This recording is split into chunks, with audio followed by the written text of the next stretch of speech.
For over 50 years, Southern University at Shreveport has been preparing students for various careers in the healthcare industry. We want to thank the past graduates, our future graduates, and all healthcare workers for the frontline service, especially in times like these. If you're passionate about helping others and building healthier communities, start your career as a frontline healthcare worker in health sciences. Visit susla.edu. Depression, anxiety, trauma, nicotine dependence, and more. Many families are struggling with behavioral health issues. Reaching out for professional help is the best thing you can do for you and your family. At CareSouth, we are committed to helping individuals and families to heal, bounce back, and grow stronger. Our team of professionals are available for telehealth and in-person visits. Call for an appointment today at 225-650-2000. Hope in healing is just a phone call away. At Reliable Roofing, we're dedicated to providing exceptional roofing services, including roof inspections, repairs, and complete roof installations, with over 30 years' experience. Reliable Roofing provided me with valuable, quality, and dependable service. They were reliable and affordable. Please protect your most valuable investment with quality roofing services from Reliable Roofing. Definitely with a Pro Pro. Let our family help your family. Call for a free estimate today.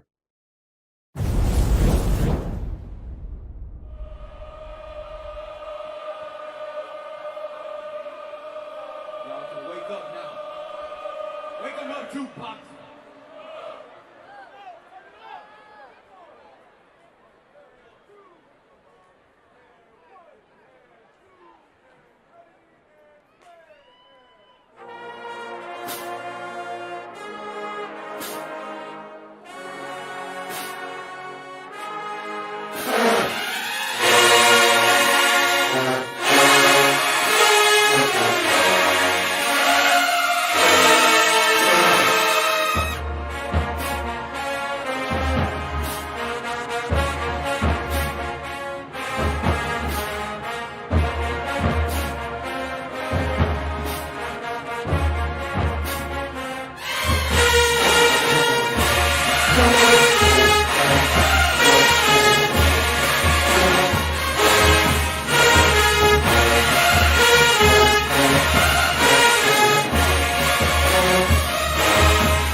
Thank you for watching the Southern University Human Jukebox. Don't forget to like, comment, subscribe, and share.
Opinionated, outspoken, informative. The Jaguar Journal. Your source for the latest information on Southern University sports and SWAC athletics. A Baton Rouge sports talk tradition. Now, here's your host, Reggie Flood.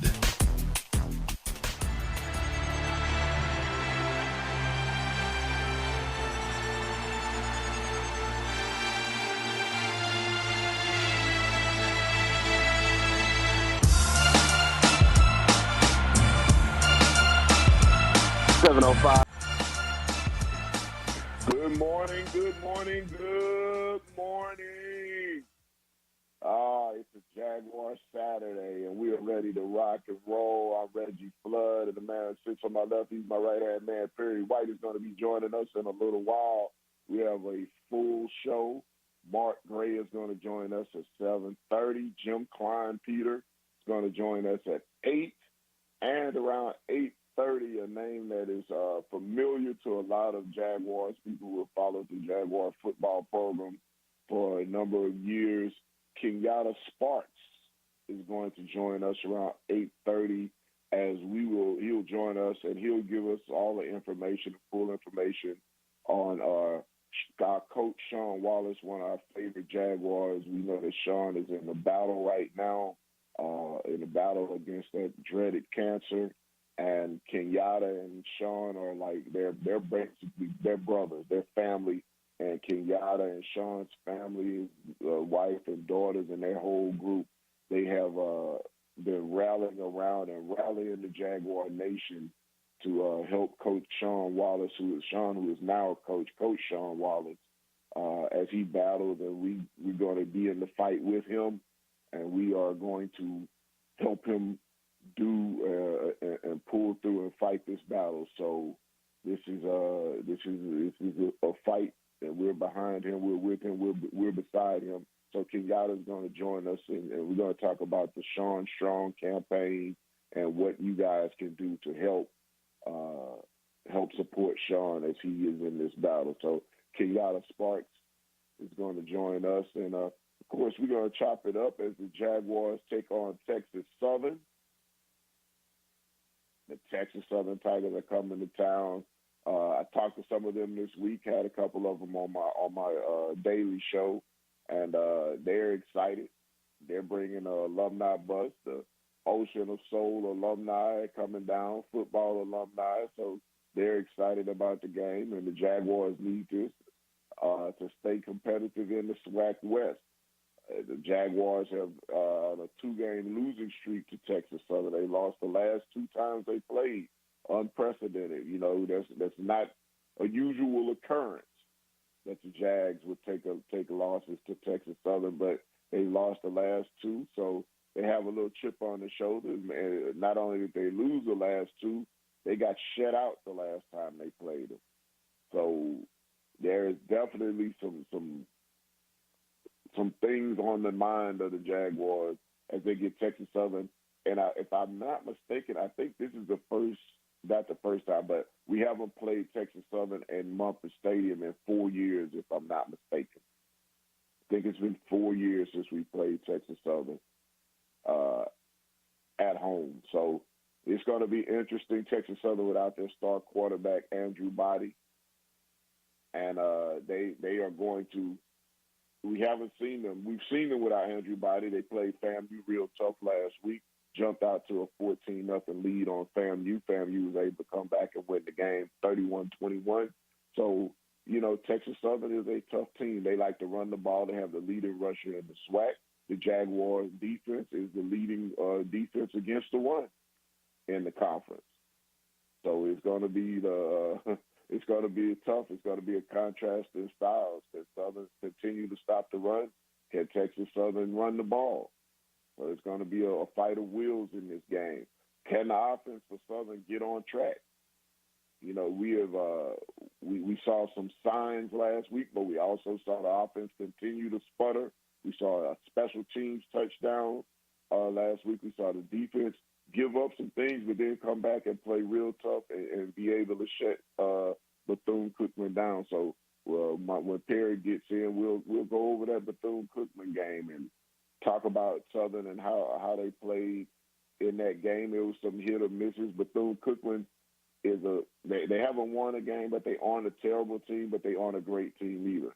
And I think you could say the same thing about Southern. Southern's a better team on paper than they've shown on the field. And you have to wonder if and when this team will get it together, or have we just have to recognize that this team is what it is. And I lean toward that. This team is what it is. We just have to accept that. They're not going to jump and make a leap in improvement. They just are who they are, and they're going to win ugly, and that's just what it is. We're going to lean on defense, and we're going to win games ugly. It probably won't be a beautiful game to watch, but hopefully the Jaguars can continue to find a way to get victories. That's the key. Nobody remembers how ugly it was at the end of the season when you have the W in the column. So that's the bottom line. They're getting W's. Other than that, basketball season is getting ready to kick off soon. Soccer, Southern University soccer, kudos to them going undefeated at home. They ended up having some ties, so they didn't win the SWAC West. I think they finished second or third in the SWAC West. I'm not sure. But they have much improved for soccer. They seem to be on the upward swing. Now their coaches gotten an assistant coach, gotten full scholarships, and you've seen a marked improvement in the soccer program. So kudos to Coach Jeremy Fontenot and his soccer team as they get ready for the SWAC tournament. I think they had one more match, I think they had a match last night, and then they get ready for a SWAC tournament. So, kudos to the soccer team. And I hear, is that Perry White on the line? Maybe not. Maybe. Can you hear me, Flood? Now I can hear you. I thought I heard you in the background. Hey, I want to tell everybody, if they listen and they drive, and it's really foggy out there this morning, so definitely be careful on the roadways. Yeah, definitely be careful on the roadways.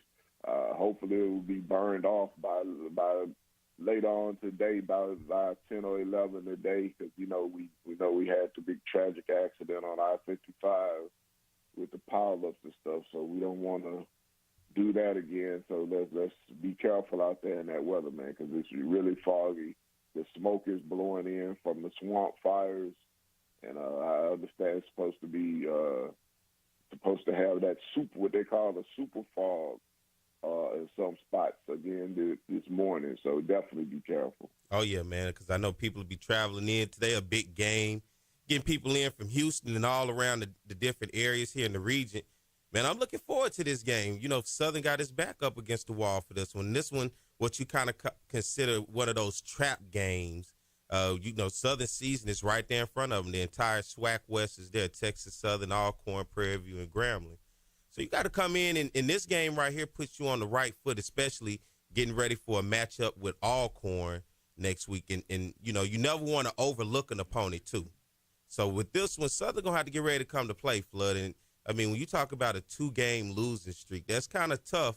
And then last year, man, 24-0 in Dallas. Was it Fort Worth, excuse me. And, you kind of scratch your head walking away from that game saying, what happened? Watching Southern make it to the red zone so many times and walk away with nothing. And then allowing the defense giving up yards to Texas Southern and Andrew Body. But now they got this guy, the running back, Ladarius Owens, man. That dude can flat out run it. He can return the ball. He can run it out the backfield. Hell, if they want to put him at Wildcat, you better watch out. And he's right now their offense, Flood. Yes. Yeah, he is. I was watching him leading rusher in the SWAC. I think it's going to be interesting, a contrast with Southern being the leading rushing defense in the SWAC against Texas Southern, who depends heavily on the run. Mm-hmm. And I think that, it's going to be to see if the Jaguars' defense can stand tall against Texas Southern's run game. And, it's interesting. I think they give Texas Southern some issues. And it's interesting, too, because you look on the other side for the coach and Coach Clarence McKinney. And, he's a guy that this team was one game away from a SWAC championship, really a half a quarter away from a SWAC championship appearance a year ago. And then they come into this year 2 wins so far in the season, one against Lincoln, the other one on the road against Bethune-Cookman. And, you know, for a second, and really still, honestly, he's one of the, if not the hottest hot seat in the SWAC when I think it comes to coaches. What you think? Yeah, I think he is on the hot seat. And I think he's on the hot seat, but I think most of the pressure is coming from people outside of the program. I don't necessarily know if he's on the hot seat with people from Texas Southern, because you really have to look at it. If you're Texas Southern, where do you go? Like, you don't have an on-campus stadium. You're in the process of building a new facility, a new weight room and stuff. But in actuality, where do you go? Clarence McKinney, who is a Houston guy, well known in the community, former high school coach, coached college ball, coached at some of the major schools in Texas. Texas Southern has gone through a series of coaches. Maybe the issue is not the coaching. So if you're Texas Southern, how do you really put your coach on the hot seat? If you Texas Southern, Flood, how do you make this job lucrative being right there in Houston, Texas? I mean, they pay well. We know that they pay well. I don't know how they pay their staff. I've heard that they pay their staff pretty decent. They pay well. But that's the only thing that they can say is that they pay well for an FCS job. And if for all the people who talk about pay, we're talking about pay in comparison to other FCS jobs, not in comparison to Power 5 jobs. So just stop doing that. But I mean, because people, watch more football, find out more information. In comparison to FCS jobs, to most FCS jobs, HBCUs pay higher than average, because one of the reasons is they have to, because to attract the best candidates if they can. The other thing is that most coaches, most African American coaches, are not going to get the opportunity to be a head coach at mid-majors or Power 5 jobs. So HBCUs in a lot of cases feel obligated to pay higher than competitive salaries in FCS to compensate those coaches. Okay, so Clarence McKinney, back to Clarence McKinney, he makes a nice salary. Texas Southern is known for paying all of their coaches nice salaries. But with football, it's different because they don't necessarily have the facility or the alumni backing and things like that to actually field a quality football program, even though they're in a football hotbed. And so how many times you keep going through a string of coaches, how many times you're going to keep blaming the coach? Coach McKinney has done a decent job of recruiting, but you lose your great quarterback.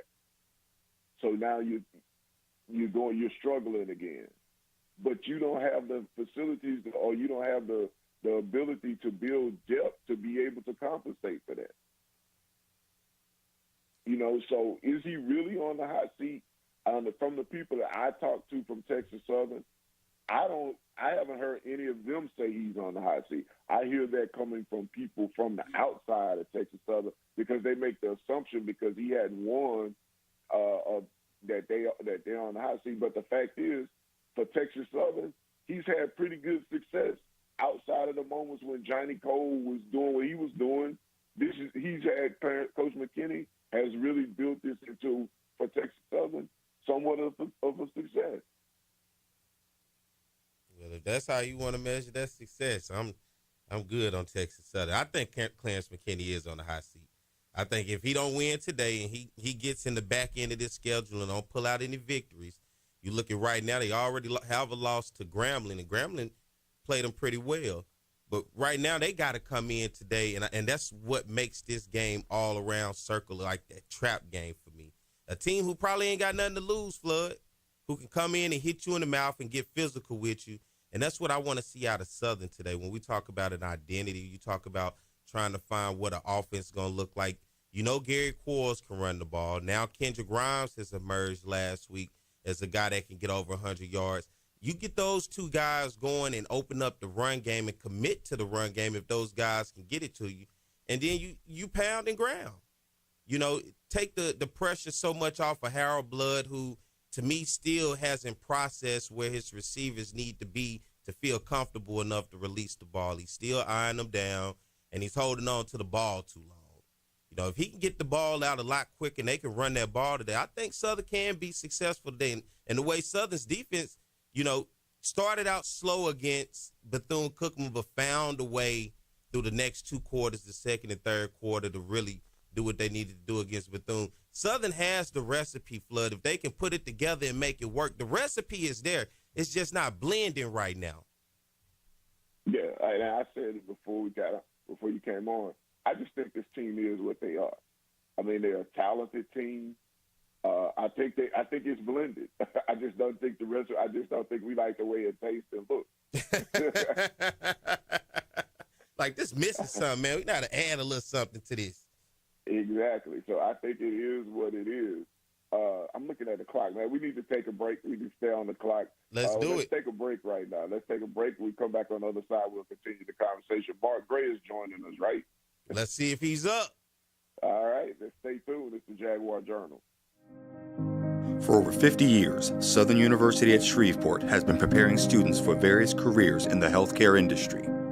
We want to thank the past graduates, our future graduates, and all healthcare workers for the frontline service, especially in times like these. If you're passionate about helping others and building healthier communities, start your career as a frontline healthcare worker in health sciences. Visit susla.edu. Depression, anxiety, trauma, nicotine dependence, and more. Many families are struggling with behavioral health issues. Reaching out for professional help is the best thing you can do for you and your family. At CareSouth, we are committed to helping individuals and families to heal, bounce back, and grow stronger. Our team of professionals are available for telehealth and in-person visits. Call for an appointment today at 225-650-2000. Hope in healing is just a phone call away. At Reliable Roofing, we're dedicated to providing exceptional roofing services, including roof inspections, repairs, and complete roof installations with over 30 years experience. Reliable Roofing provided me with valuable, quality, and dependable service. They were reliable and affordable. Please protect your most valuable investment with quality roofing services from Reliable Roofing. Definitely where the pros go. Let our family help your family. Call for a free estimate today.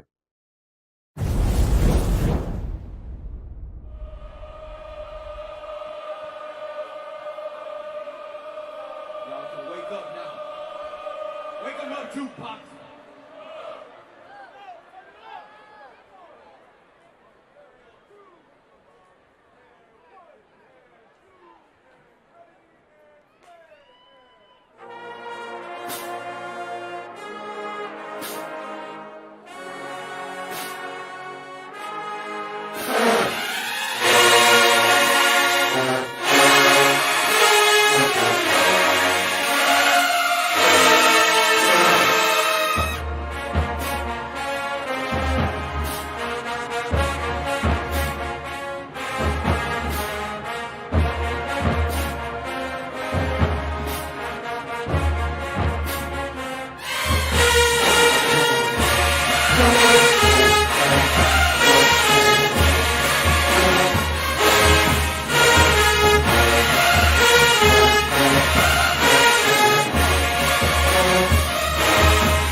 Thank you for watching the Southern University Human Jukebox. Don't forget to like, comment, subscribe, and share.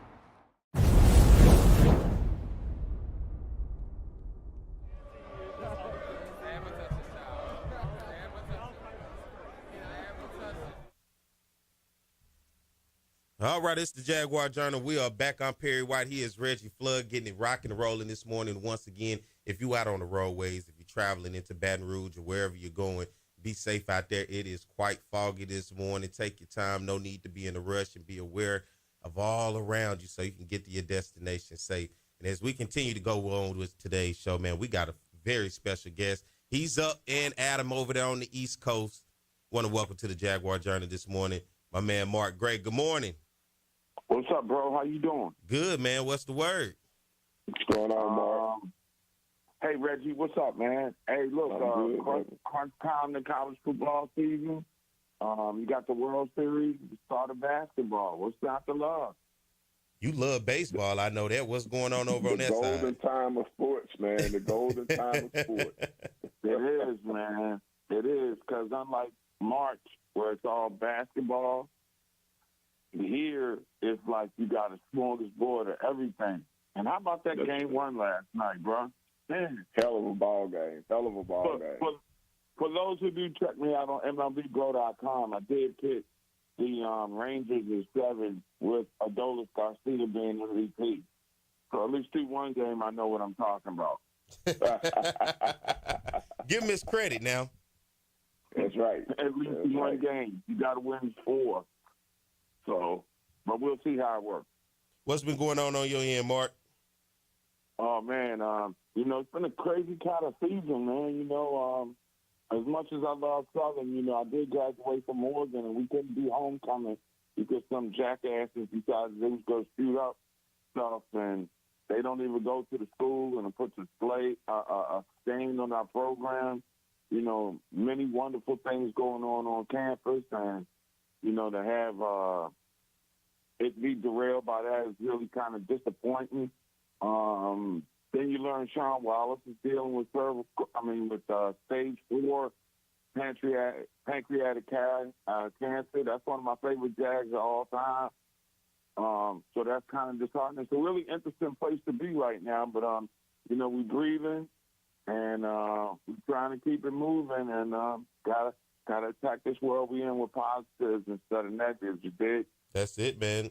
As we continue to roll on, football season is getting going, but I got to take a step back and talk to you about, have you seen these band rankings about this National Battle of the Bands, basically championship they're going to have for HBCUs the night before the Celebration Bowl? Yeah. So I've seen it. I don't understand how the rankings going. I want to talk to you because I know you're a guy that understands rankings. So just September the 29th, it was Southern at number 1, right? In the number 1 spot. And as of October 26th, Southern has dropped to the 7th spot. I don't understand how a team drops that far, or a band or anybody in a poll, when you ain't lost to nobody, Mark. I don't know. I mean, when you say Mark, you asking the wrong person already. It's like this. You must be desperate as an event to create a band poll situation. I understand that the Battle of the Bands concept has been, phenomenal after, the movies of the, early 2000s and stuff like that. But I don't understand these rankings. I'm just scratching my head looking at, your post about that on the web, and I'm like, well, how do we rank? How do we know? How do people slide up and down? I mean, are we doing some kind of band bracket or whatever? I mean, I just, I can't get it. I mean, what do we have? What is that? An RPI for paradiddles or whatever? I mean, I just don't know, bro. I really don't. I mean, I'm like, wow. And then when you see performances involving bands on the rare occasion that the 4-letter network decides to show you a legitimate band show, I just don't get it, man. I just think that they grasping for straws, and I'll say this on the record about the Celebration Bowl. They need Florida A&M, man. I don't think that game is caught any traction. I don't think that they're doing anything to move it forward, and I just get the feeling that the success of this year's game is going to be tied to Florida A&M and North Carolina Central, and if they don't get that match up, man, it's going to be crazy. I think it could be a big, big blow. You know, generally speaking, from the attractive nature of a game that don't really get a lot of promotion in its own town, and the support has been lacking. You look at over in the MEAC, you're talking about North Carolina Central, a team that is right now look like can't be stopped. You go back and look at them just Thursday night, and then you go back even look at last week. Let's start with them against Morgan State. They pulled out a tough, and Morgan State is a pretty tough team. You look at them all season, they just have a trouble getting over the hump. And they had an opportunity that game, went into halftime up 3-0 against North Carolina Central, and then found a way to squander the game on the back end as the Eagles were able to get the victory. You look at North Carolina Central, you look at Morgan, those are two teams I think can still give some trouble to some teams. Howard, Norfolk State was a great game, 27-23. That game came down to the wire with Howard being able to have an interception late in that game against Norfolk State. Norfolk, another one of those teams like Morgan. Every game they've lost been right there along the cusp of 7 points or less. Great games against Tennessee State and as well as Howard. And then you drop down to Buddy Pugh last week, who, of course, on his way out the door, what they say, his ride into the sunset against Delaware State, 35-7. But then North Carolina Central comes back this past Thursday and just completely gets rid of, just push the Bulldogs out the way of South Carolina State, 62-28. When you look at me, it just seems like this is North Carolina Central's game, and everybody else is just in the way, Mark. Well, it's a layers to that. In terms of, South Carolina State, what we're looking at is a state due to a proud program, much what Mississippi's done in Mississippi Valley. I mean, it's just the funding has been cut off. They just made that school and their football program kind of take a step to the back of the bus. And it's almost as though because for a while there, South Carolina State was producing more pros than University of South Carolina. They couldn't have that. I mean, I'm not a conspiracy theorist, but, it is what it is to me. And that's just a shell of the team that it once was. And I can't believe how it fell that fast, especially when you got a guy like Javon Hargrave, who is just absolutely balling out in the NFL.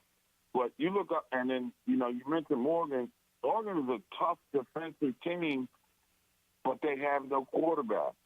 And they were able to, catch Richmond off guard in the first game of the season with a running attack and a stiff defense. And that's going to mark, Damon Evans' program.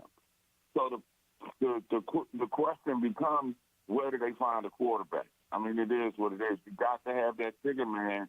And you look at Norfolk State, like you mentioned, Otto Kuhn is a good, FCS quarterback. They just don't make enough. They can't close Norfolk Camp for whatever reason.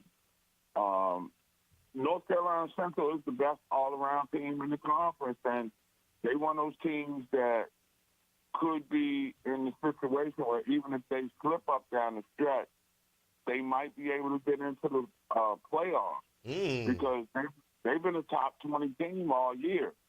Yeah, they're ranked number 10 right now. Right. So you look at what they've done, barring a slip-up, I think they're going to be in one of those teams that you could see get an at-large bid if they don't win the conference outright. I just don't think that there's anybody in the MEAC that can beat them if they show up and they play. They are great defensive leader, fast, and, Davius Richards, if he's certainly going to be player of the year in the MEAC on injury over the last month of the season. He might be the player of the year in Black College. I mean, that kid just knows how to win. Trey Oliver's got his team. He's got depth. He's got great assistant coaches around him. He knows how to make in-game adjustments. I mean, to me, North Carolina Central is the best team in HBCU football that I've seen right now.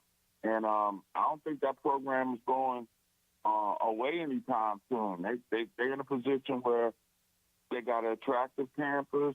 They're in a recruiting area where they can do extremely well in that part of Carolina. And with the shine that they're getting all over television with their success, you know, because when you got a game on national TV, that's a recruiting tool.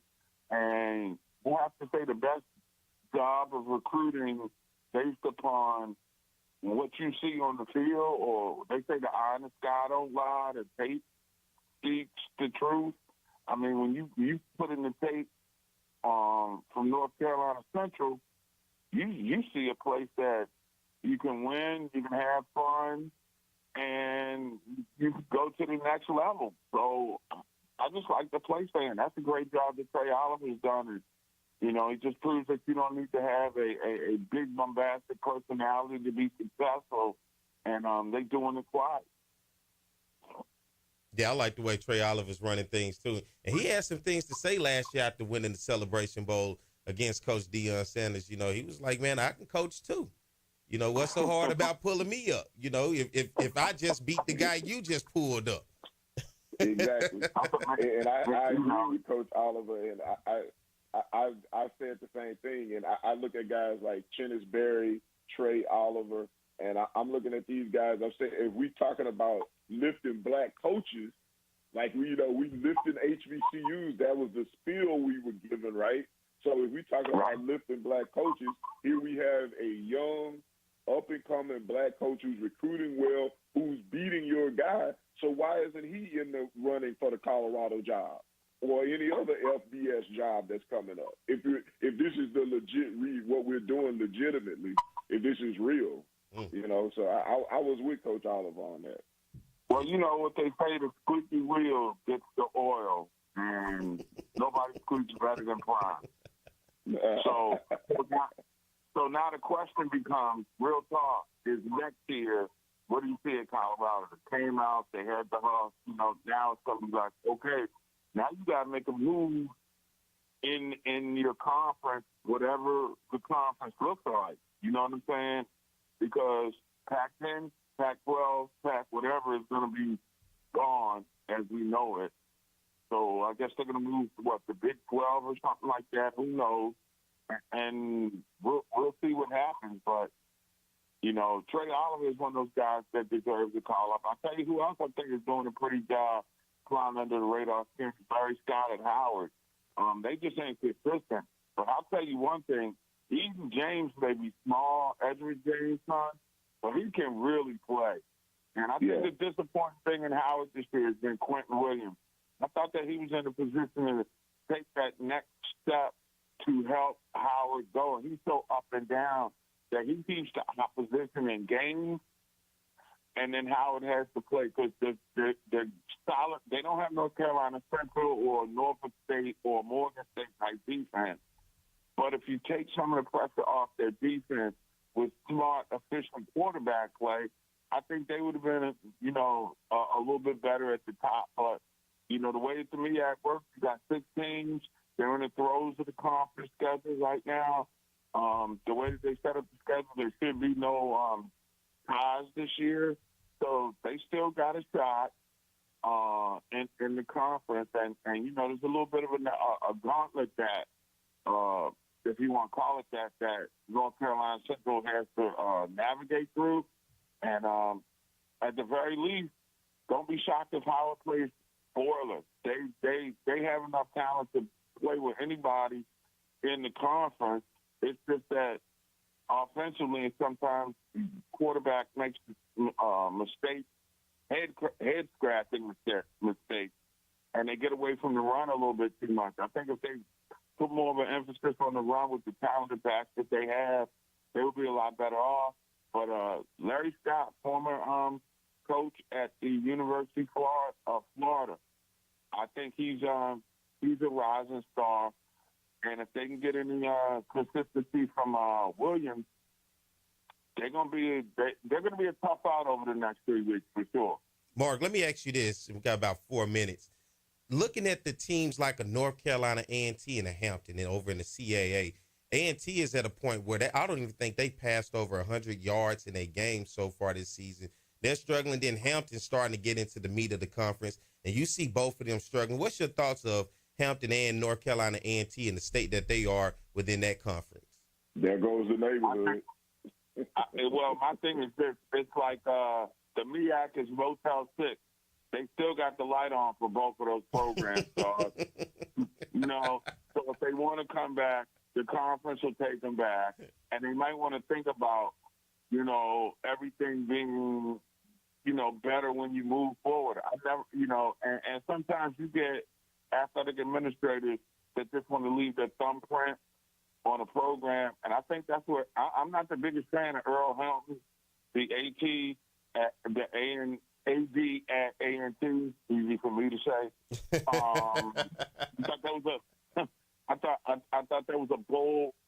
In the beginning, I thought it made sense because you wanted to keep your travel to a certain way, but I'm not quite sure that that's working. I mean, in your HBCU program, you're getting a little bit more time than you're doing playing at the CAA. I mean, what are the kids playing for? So, and then, A&T in many respects, and I mean this with love, you know how Southern can be, you got everything moving in a direction, and it seems like it's on point, and the next thing you know, there's clash of egos.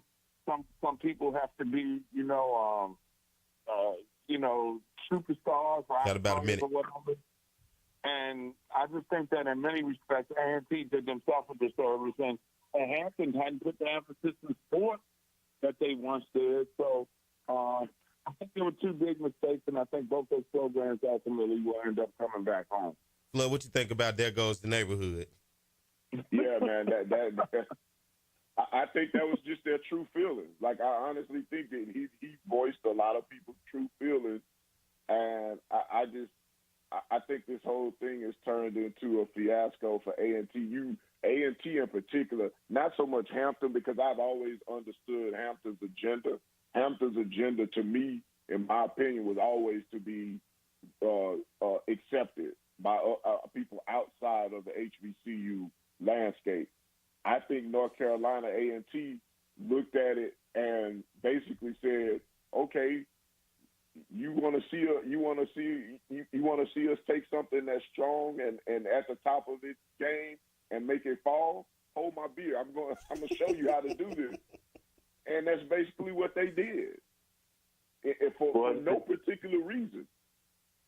Well, Hampton has always been that Ivy League school. 30 seconds, guys. They have yachting clubs in both on campus, and so you can always jump out there on your catamaran and chill out.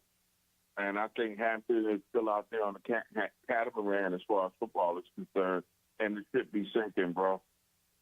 Mark, I want to thank you for coming on this morning. If you didn't know, that's the voice of Mark Gray. Mark, tell them where they can find you on all your various social media.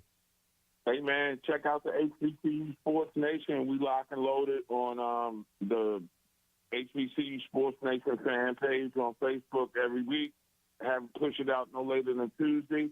And, still covering a little baseball, MLBBro.com. And hopefully we got a couple other things in the works that I can go on record with the next time we talk. Well, I appreciate you for coming on this morning, man, and I hope you have a great day. Enjoy some good football today, Mark. And see y'all brothers in New Orleans in a few weeks. Yes, sir. All right, brother. Hold it down. My guy, Mark Gray. Holla at you. All right, we're at the top of the hour. We got to pay some bills and take a break. So let's take a break and let's pay some bills. And we'll be back at 8 o'clock with Jim Kleinpe to talk about the SWAC and particularly Southern and Texas Southern's matchup today. So y'all stay tuned. We will be back. For over 50 years, Southern University at Shreveport has been preparing students for various careers in the healthcare industry. We want to thank the past graduates, our future graduates, and all healthcare workers for the frontline service, especially in times like these. If you're passionate about helping others and building healthier communities, start your career as a frontline healthcare worker in health sciences. Visit susla.edu. swac.edu. Depression, anxiety, trauma, nicotine dependence, and more. Many families are struggling with behavioral health issues. Reaching out for professional help is the best thing you can do for you and your family. At CareSouth, we are committed to helping individuals and families to heal, bounce back, and grow stronger. Our team of professionals are available for telehealth and in-person visits. Call for an appointment today at 225-650-2000. Hope in healing is just a phone call away. At Reliable Roofing, we're dedicated to providing exceptional roofing services, including roof inspections, repairs, and complete roof installations with over 30 years experience. Reliable Roofing provided me with valuable, quality, and dependable service. They were reliable and affordable. Please protect your most valuable investment with quality roofing services from Reliable Roofing. Definitely where the pros go. Let our family help your family. Call for a free estimate today.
Thank you for watching the Southern University Human Jukebox. Don't forget to like, comment, subscribe, and share.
Jaguar Journal. We're at the top of the hour. It is 8:03 a.m.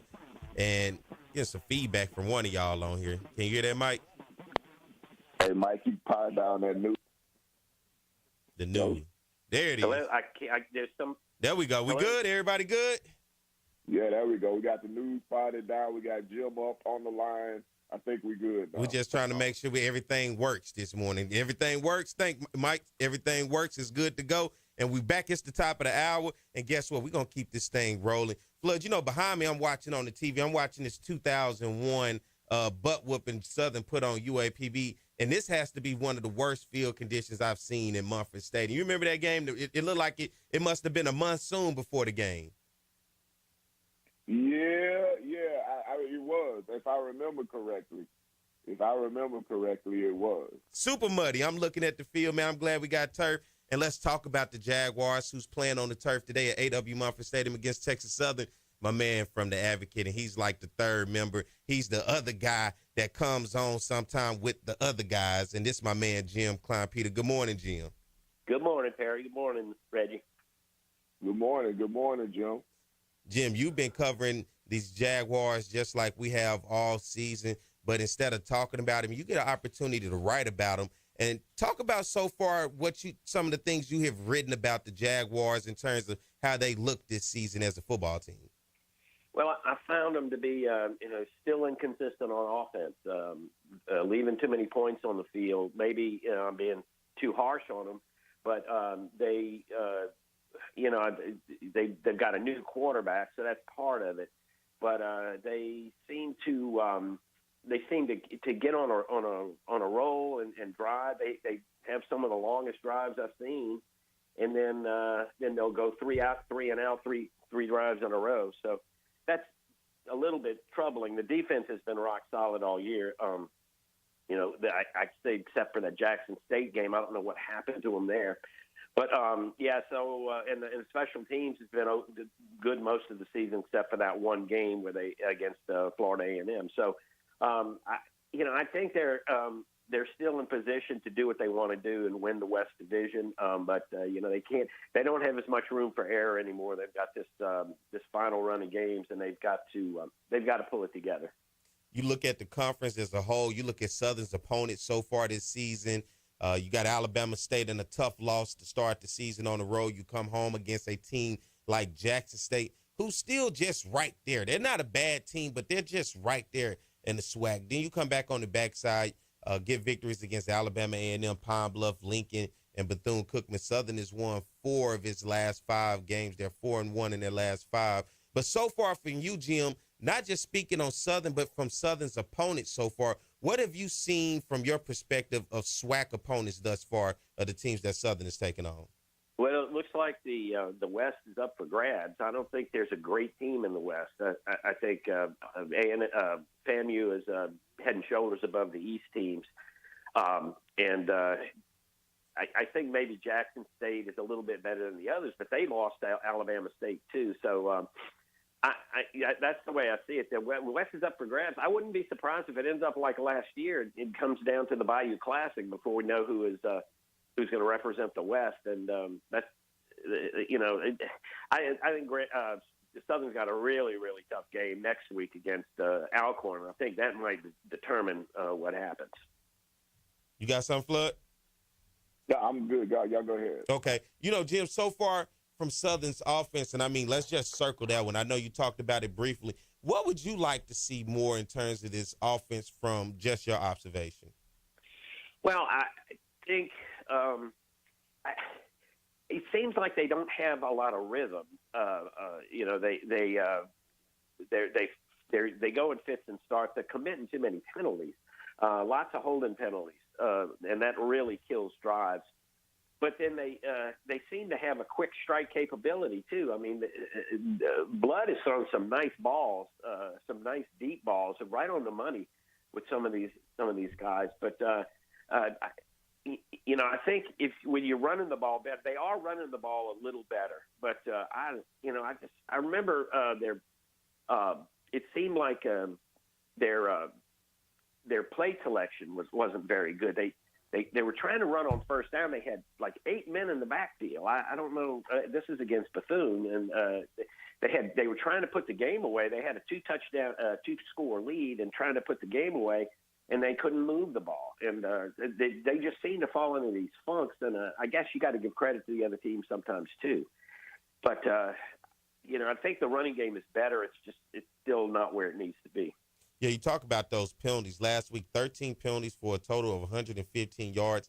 They gave up the field and some, man. Those are definitely things when you look at having to keep a team, because that can cost you late in the game. As we saw, even in Florida A&M, there was some penalties late in that game that really made that last drive tough for them. Yeah, and sometimes the penalties, especially the ones late in the game, are from fatigue. A lot of times you're getting a little bit tired, so you get a little bit sloppy with your fundamentals. But some of these penalties are just badly timed, and 5 infractions on one play.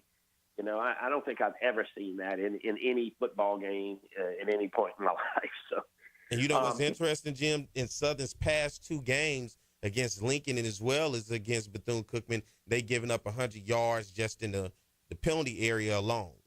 Yeah, and those do add up, and that's one of the reasons they're not scoring. They took an offsides penalty, took a touchdown off the board on a Kristen Davis pick 6 last week. That would have been nice to get that last touchdown, but could have finished them off, and it wouldn't have, it just looked like a sloppy finish. They didn't finish very strong in that game. The defense, they turned the ball over on offense in the fourth quarter, trying to put the game away. They turned it over, and then Bethune goes in and drives for a touchdown and made the game look a lot closer than it was. So that's what I mean by how inconsistent they are. They're not putting teams away, and fooling around a little bit too much. Jim, I've come to the conclusion, Perry and I talked about this earlier, that everybody keeps saying, well, when is this team going to get it together and become more consistent and this and that? I just think that this team is what it is. Like, I think they're a sloppy team who commits a lot of penalties, who are very talented, who have the potential to really be a really good team, or they could really suck on a given day. They just are who they are.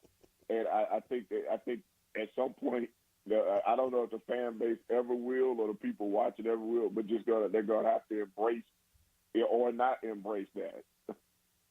Yeah, you're right. You're right, Reggie. And I mean, that's why I say I try not to be too critical, because they're still winning, and I mean, they're doing some things right. But I mean, it seems like he keeps telling us we got some things we got to correct. It doesn't look like anything's getting corrected, because they look like the same team they looked like 3 or 4 weeks ago.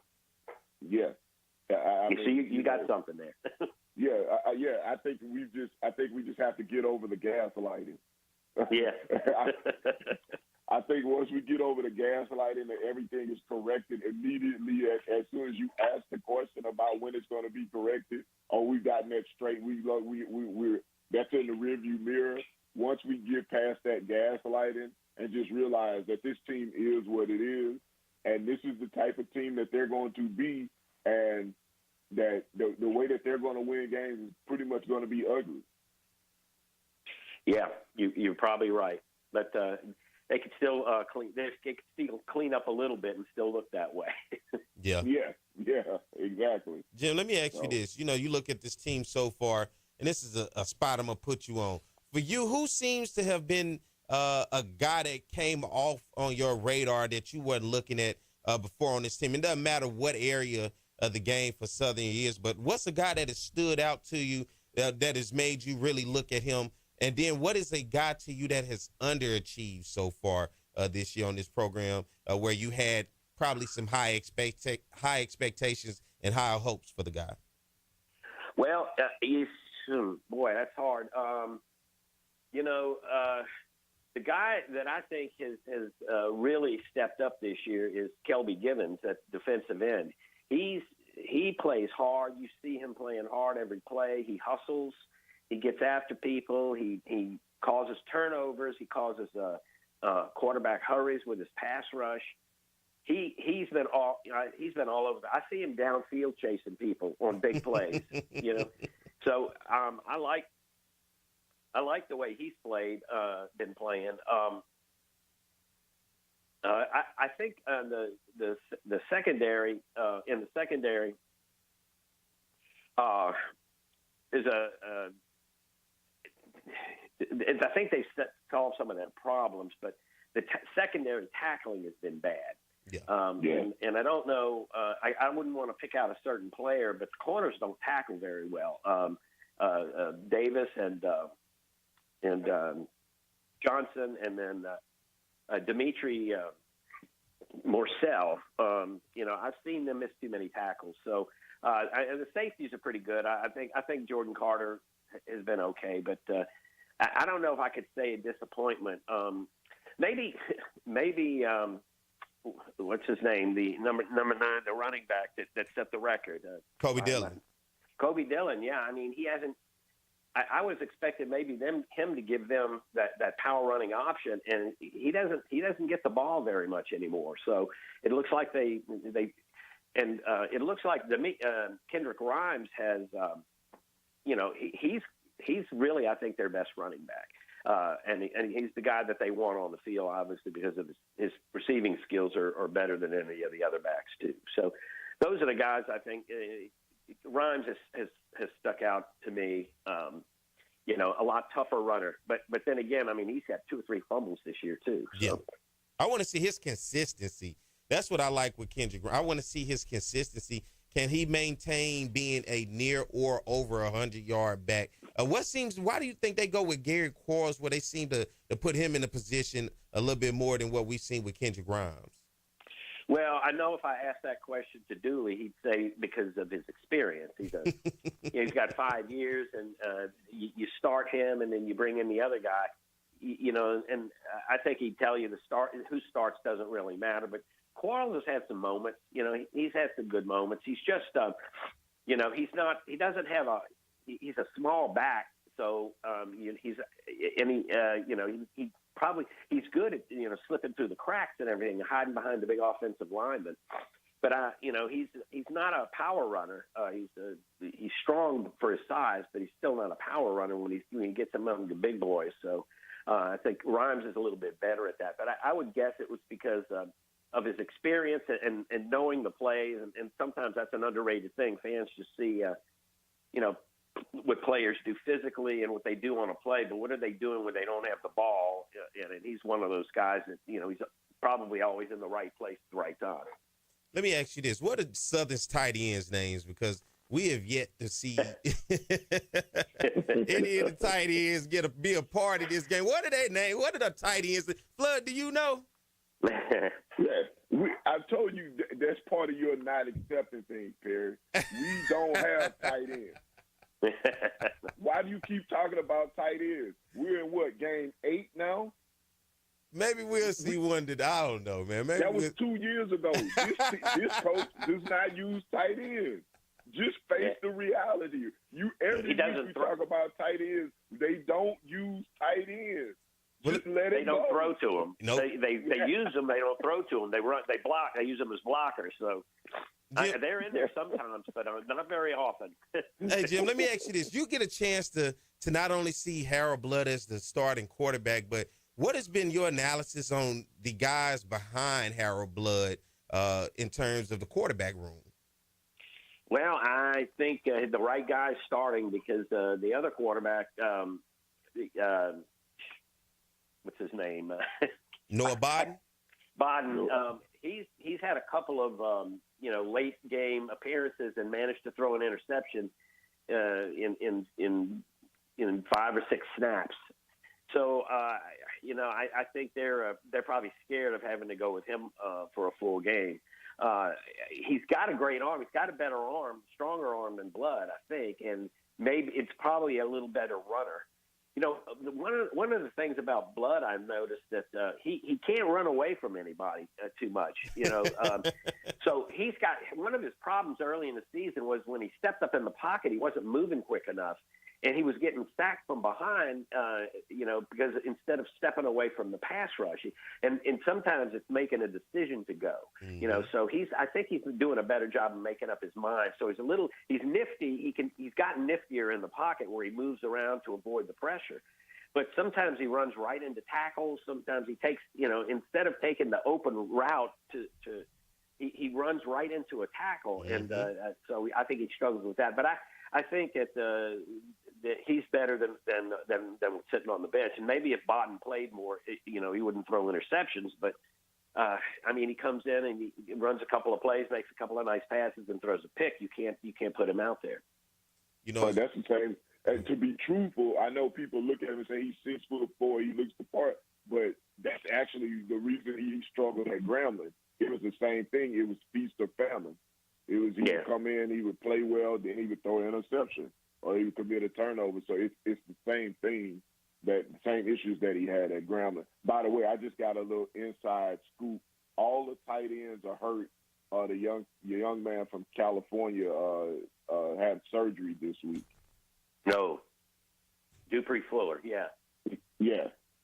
So maybe that's why we haven't seen the tight ends.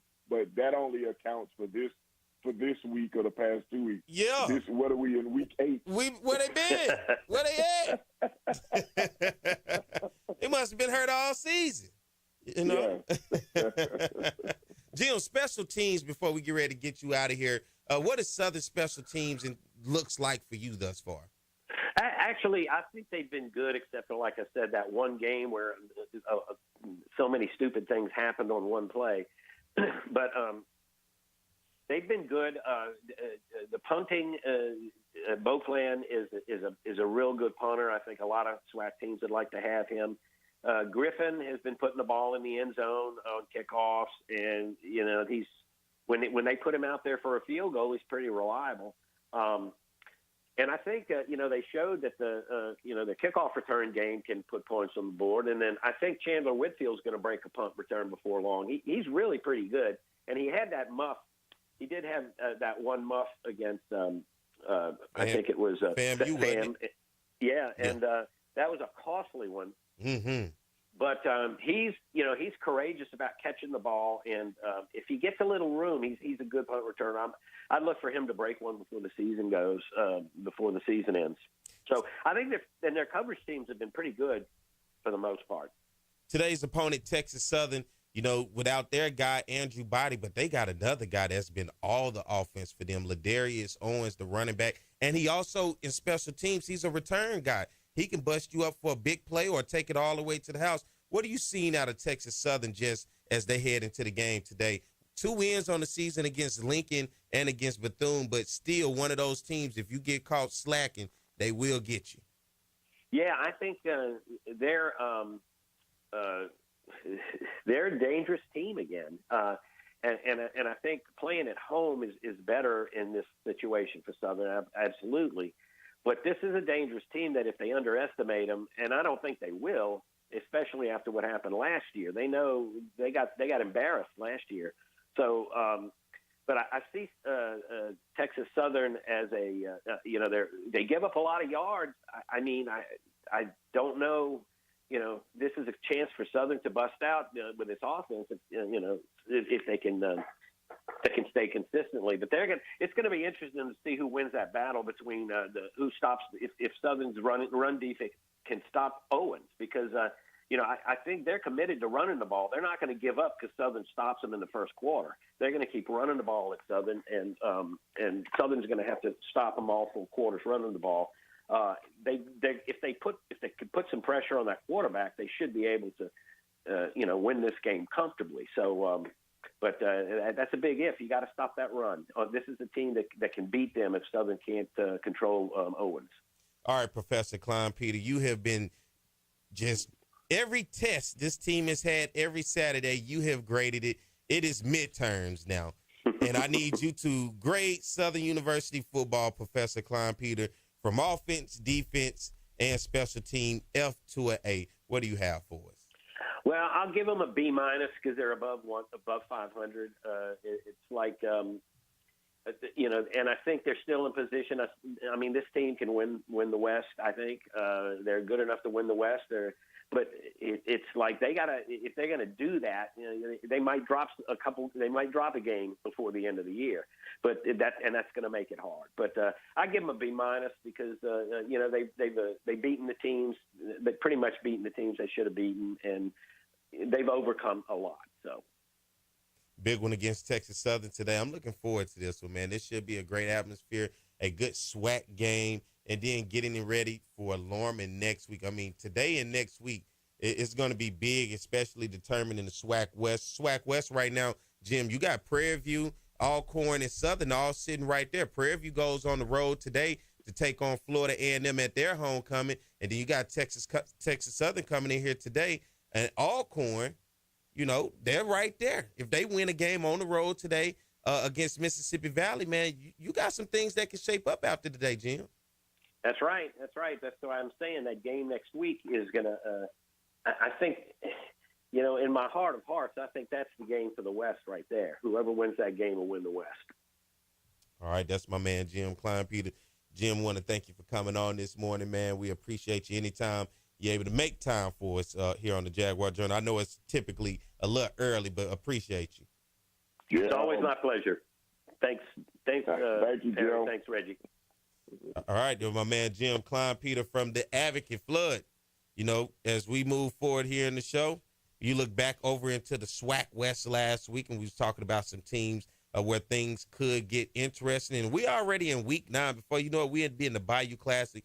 Last week, Alcorn State going on the road, Flood getting the victory 31-7 up in Pine Bluff. It was UAPB's homecoming. Alcorn, the Big Bad Braves, they called themselves, went up there and spoiled the homecoming and walked away with a victory. Jackson State goes on the road and takes on Mississippi Valley up in Itabena, Mississippi. And the Tigers and the Delta Devils win the fight. The Tigers ultimately get the victory 21-6. And then the team that we take on today, Texas Southern, was in a knockout, drag-out fight against FAMU. But FAMU and Willie Simmons, I call him the finesse guy. That's a guy, man, he has found a way to win. It does not matter where or who is against. He finds a way to win. And Florida A&M comes back after being down 14 points in that ball game.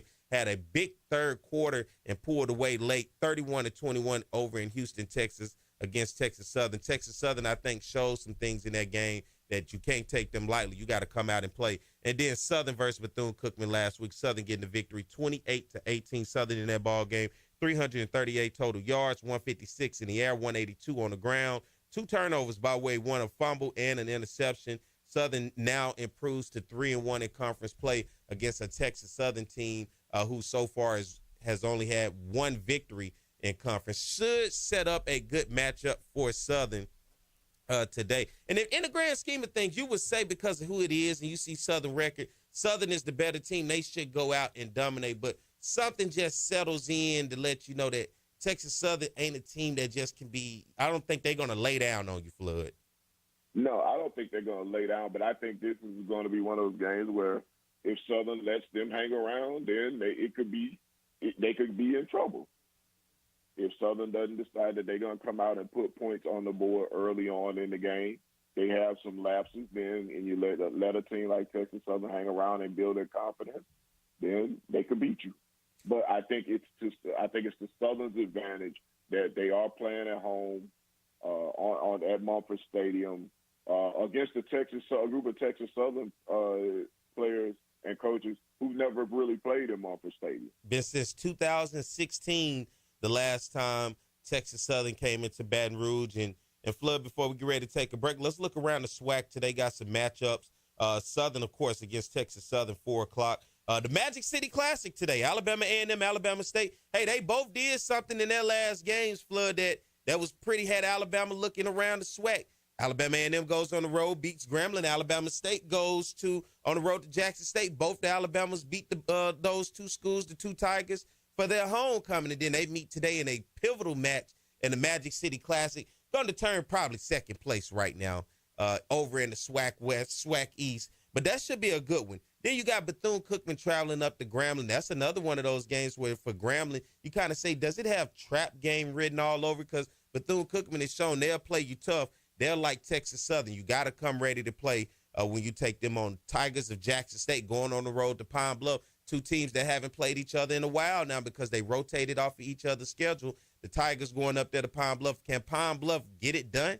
Or does Jackson State, are they back on track after their victory last week at Mississippi Valley? And then talking about Valley, they take on Alcorn today up in Lorman, Mississippi. Should be a good one. But I think what is going to be the game of the day should be over in Tallahassee, Florida, in Bragg Memorial Stadium. Prairie View, who is right there tied in first place, and the SWAC West taking on the team that is pretty much dominating the SWAC East so far this season, FAMU. It is FAMU's homecoming, and Bragg Memorial Stadium is a tough place to play. FAMU has one of the longest winning streaks in FCS football when it comes to home win streaks, and they're a tough team anytime you got to go to Tallahassee. But I like that Prairie View and Florida A&M game. But any one of these other games stand out to you, Flood?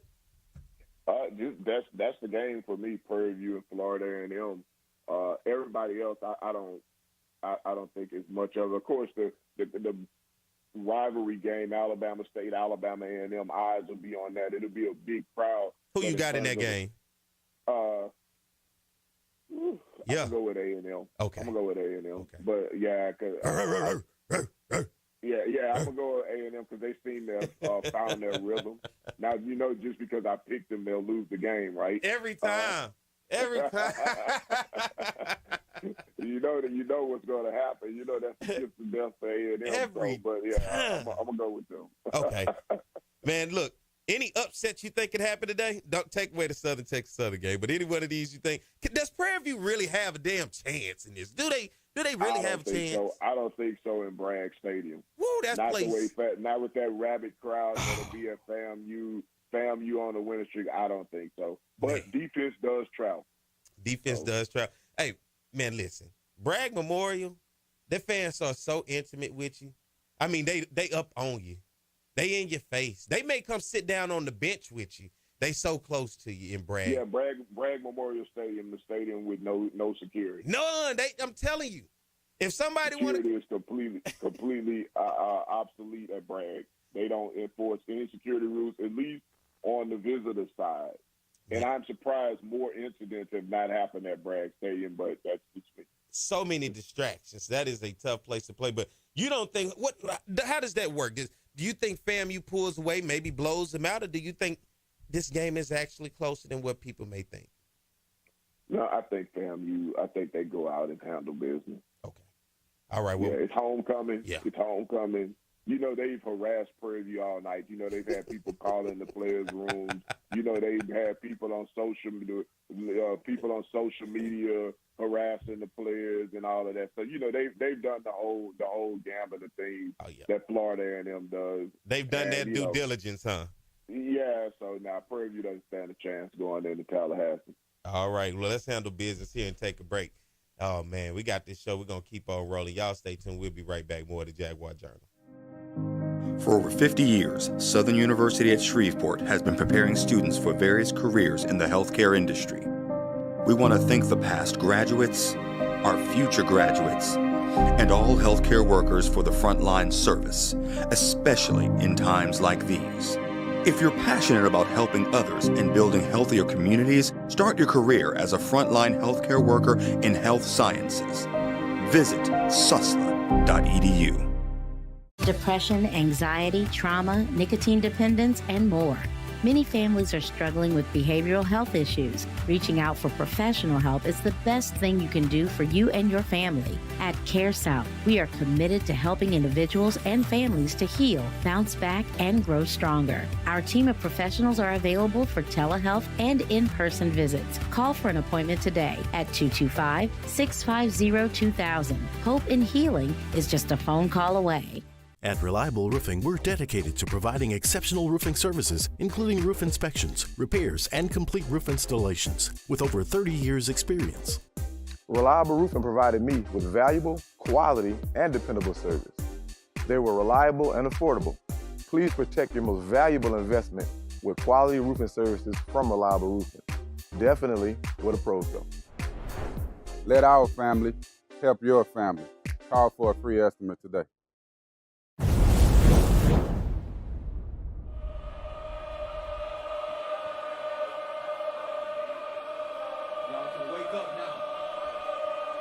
Tupac.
Thank you for watching the Southern University Human Jukebox. Don't forget to like, comment, subscribe, and share.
All right, it's the Jaguar Journal. We are back. It is 8:38 a.m.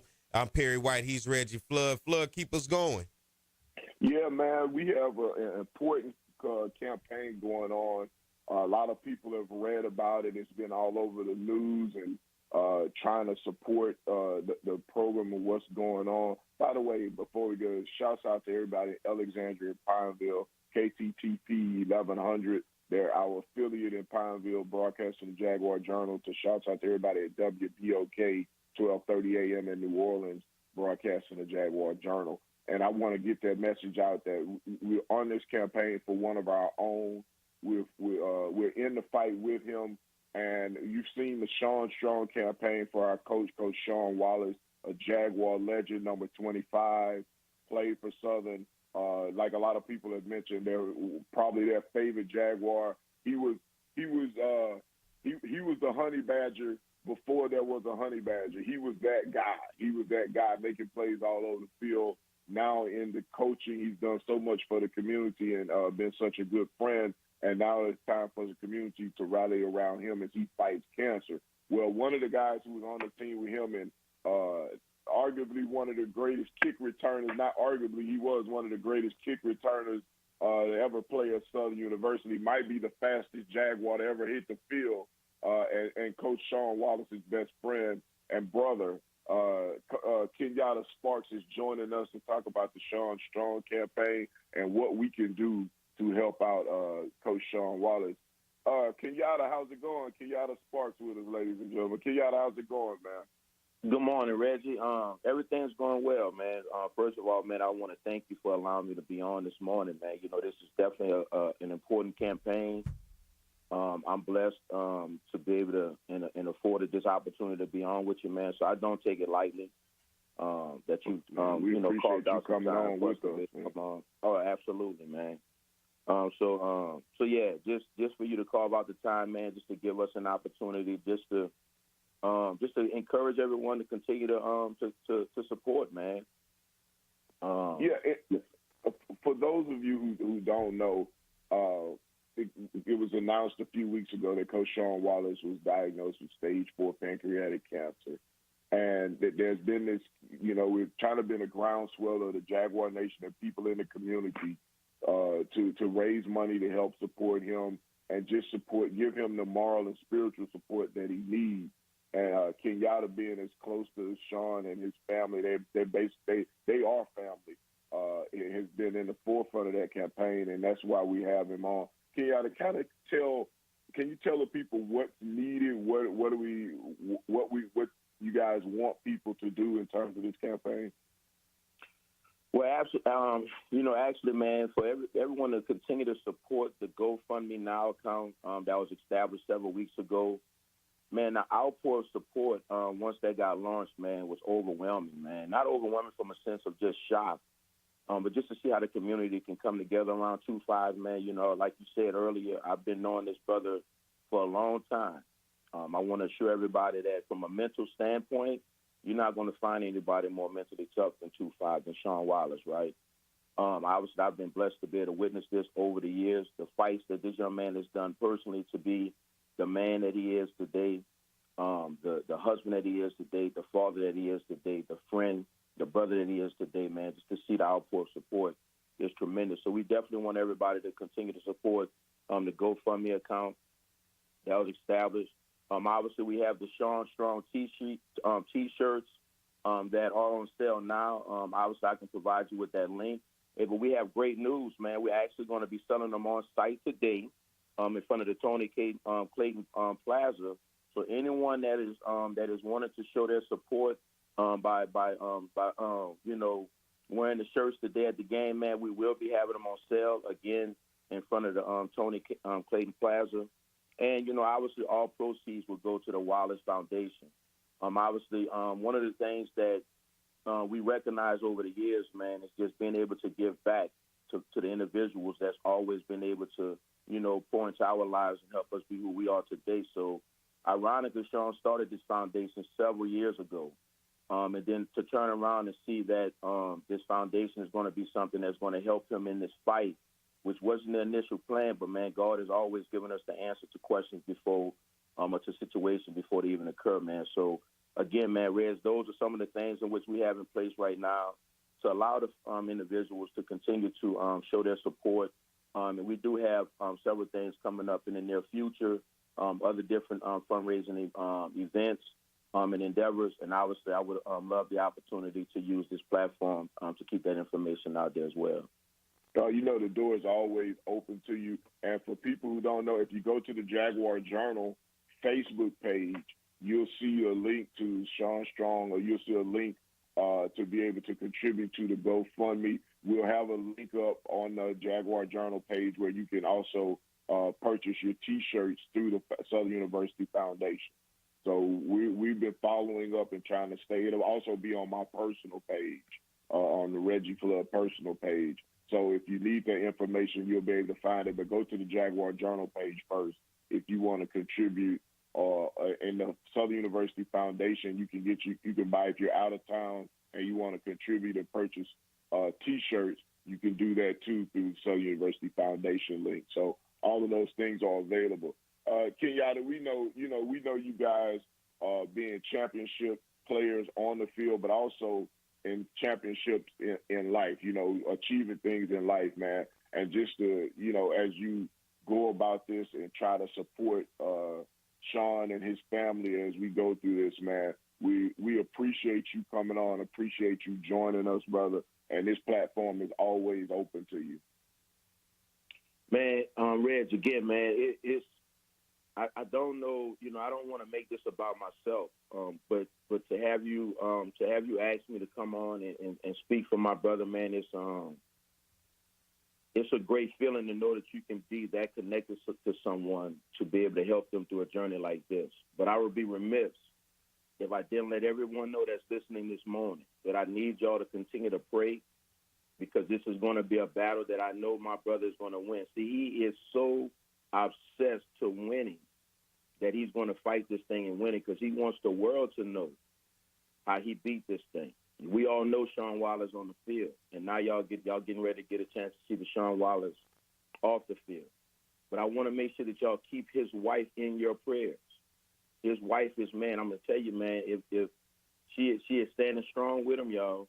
She is doing a whole lot of things that, you know, you wouldn't think that would be something that would have to be done in someone's life as far as being a wife. Man, I've witnessed what she has done over the years, but to see how she is just committed to making sure that her husband wins this battle. So in your prayers, I know everybody's been praying for the entire family, but I want y'all to make a special prayer for his wife, Ms. Vino Wallace. She is doing a phenomenal job of standing strong with her husband. She's committed to win this battle with him, y'all, and she needs the prayers, the encouragement. Obviously, man, listen, y'all, and I'm not trying to take too much time, Reggie, but I want to share this with y'all, man. Y'all know how this young man is. He's a fighter. This battle is already won. Anytime you say statistics, there's good and bad statistics. We're choosing to believe in the word of God for the good statistics. This battle is already won. We stand at 10 toes down with my brother, and he has won this battle, and God has blessed him with a tremendous partner in this fight, man. So I just want y'all to continue to keep Ms. Vino Wallace lifted up, keep her strong, because, listen, y'all, I'm telling you, I'm witnessing something right now. If God ever needed to bless this young man with someone, he found the right one with her, y'all. She is a fighter, just like she matches his will, she matches his passion, and she's doing a phenomenal job. So keep her in your prayers. But this battle is won, y'all, but obviously the support is needed because there's a lot of different expenses that come along with a fight like this.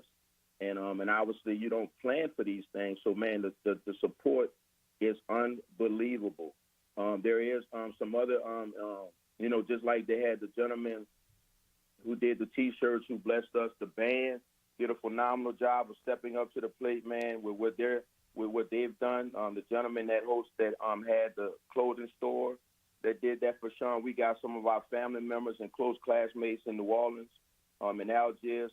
Ms. Ursuline, man, she's owns Chubby's, which is a popular chicken joint down there in Algiers in New Orleans, man. All the proceeds from the sales today, she's going to be contributed to the Wallace Foundation. So, obviously, man, if y'all out there in the city, man, please go visit. Please show your support. And again, Reggie, we got several other things that's already in the making. I've been talking with some of my other close brothers and teammates that we're going to be doing some things. My little brother, Tremaine Sterling, we've already been talking about doing some a phenomenal fundraiser as well.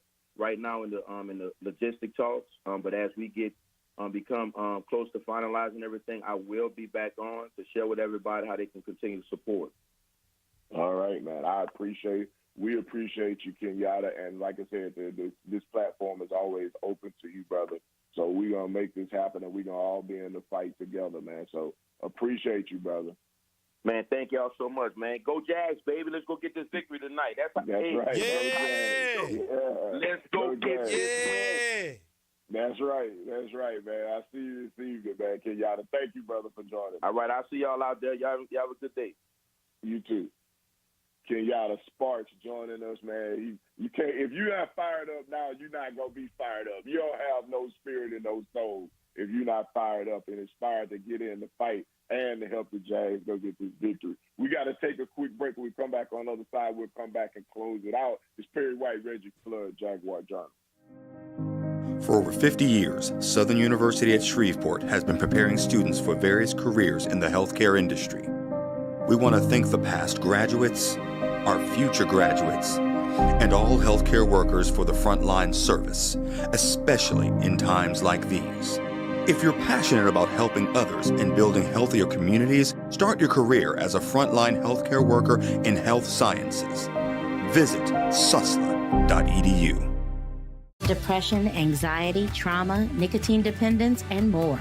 Many families are struggling with behavioral health issues. Reaching out for professional help is the best thing you can do for you and your family. At CareSouth, we are committed to helping individuals and families to heal, bounce back, and grow stronger. Our team of professionals are available for telehealth and in-person visits. Call for an appointment today at 225-650-2000. Hope in healing is just a phone call away.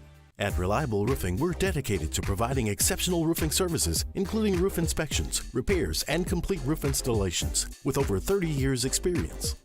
Reliable Roofing provided me with valuable, quality, and dependable service. They were reliable and affordable. Please protect your most valuable investment with quality roofing services from Reliable Roofing. Definitely where the pros go. Let our family help your family. Call for a free estimate today.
It is the Jaguar Journal. I am Perry White. He is Reggie Flood. Good morning to everybody out there listening over YouTube, Facebook, all over the place, Alexandria, New Orleans, and Baton Rouge. And no matter where you're at, that's just the places that we named. I don't know where y'all at. People all over the world listen to the Jaguar Journal because there are millions. Millions and millions. That's it. People out there that love us in the Jaguar Journal. Right, let's go to the phone line. We got Chuck on the line. Chuck got about less than a minute. What's going on? Yeah, I was just chiming in with you all. Talking about you gave me a 30-year flashback and you started talking to Kenyatta the Sparks. I remember him and Sean Wallace and Jaguar Journal and all of them. And that was Pete Richardson's first season. I'm with him in the fight. I'm happy for him. One thing about him, he was a high-strung ball player at safety. He played that position just like Ray Lewis played middle linebacker. He got his teammates involved and make you want to play. And one thing I saw in him after the Bayou Classic when I attended in 1993, after the game, how he turned it all off. I remember him and then Ramsey fullback Eric Gant after the game. After they were all smiling, hugged each other, and had a great conversation. But sometimes you want to be each other, but when it's all over, you don't know what their relationship is. They might be in organizations together and all kinds of things. It's a thing called life, and like I said, this brings us in touch with life, looking at what he's going through now with his health, and that's why it's important to get checked. I had my colonoscopy this year, and we're at this time. I'm going to be 48 next month on the day of the Bayou Classic. I want to put that out there. Yes, thank you for that reminder, Chuck, that we definitely, especially as black men, we definitely have to get ourselves checked out. People, period, but in particular, as black men, we have to get ourselves checked out and go through those tests. I know a lot of times, we don't want to do it, but go and do it. It'll benefit you in the long run. Yeah, that's it, man. Flood, we get ready to talk about today's game, Southern versus Texas Southern. Big game, 4 o'clock kickoff, A.W. Mumford Stadium. Southern in position to put itself right in the thick of things for the SWAC West moving forward. Texas Southern is in a position that they can very well play spoiler. What do they have to lose? Haven't been to Baton Rouge since 2016. Texas Southern currently on a 2-game win streak. Last year, defeating Southern over in Fort Worth 24-0. Southern's offense sputtered in that game. That's kind of been a question so far as we had Jim Klein-Peter on from the Advocate. Want to thank Jim talking to us about what Southern has looked like thus far this season. And then as you move on in the SWAC West, you're talking about trying to get that SWAC championship appearance and a Celebration Bowl appearance. And want to thank Mark Gray coming in, filling us in about what's going on over there in the MEAC and how things are shaping up. Look like it's North Carolina Central and FAMU on a collision course, but that's what we're talking about. Can Southern be the spoiler in that? And they have a team that is talented. It's just putting it together, but they got to put it together today, Flood. Yeah, they have to put it together and see what they can do, man. And this team is what it is, man. And they you know, we need that on the shirt. It is what it is. And Eric Dooley got his arms folded. No rearview mirrors. It is what it is. What do you think, though? Real quick, we got about a minute. Today's game, man, how you think this thing going to roll out? I think Southern comes out and they try to establish the run. I think they're going to try to get a lead early on. I think if they get a lead early on, then Southern will be able to find a way to get a victory. If they let it be a dogfight, then it'll be a dogfight and it'll come down to the end. But I actually think Southern comes out and gets this victory. Fans show up. You know, the team on the other side of town, they off this week. They ain't got nothing to do. Come on over to A.W. Mumford Stadium across that hump in Baton Rouge and enjoy yourself for a great night of SWAC football. I think this is Southern's second oldest continuous, well, not a rivalry, but we'll just say opponent. We won't throw no rivalry on this. You know, you take away the Texas out their name, you still got Southern. So that it's going to be a big one today. Can the Jaguars get it done, and can they do it for once in a dominating fashion? Can they come out and just truly bring it to Texas Southern? So get your tickets. Come to the game tonight. Enjoy yourself, man. You ain't doing nothing tonight in Baton Rouge this evening. Come on over to AW. Let's put some fans in the stands. And let's watch a great matchup as we take on the Tigers of Texas Southern. The Jaguars are in a position to now make a run, won 4 of the last 5 games, 4-1 in the last 5 games. So that means now you're starting to need the fans on the back end, and you have the home games to do it with the SWAC West right there in front of you. So get your tickets today. Come over to Mumford. You ain't doing nothing, I'm telling you. Just come on over, enjoy yourself, have a good time. Have a good time, all right? Let's just make sure we put that, a good time. And that bring the good vibes, all right? So I think that's it, Michael. We up. All right, Flood, get us out of here. The man upstairs says the same. We'll be back at the same time in the same place because, as always, it's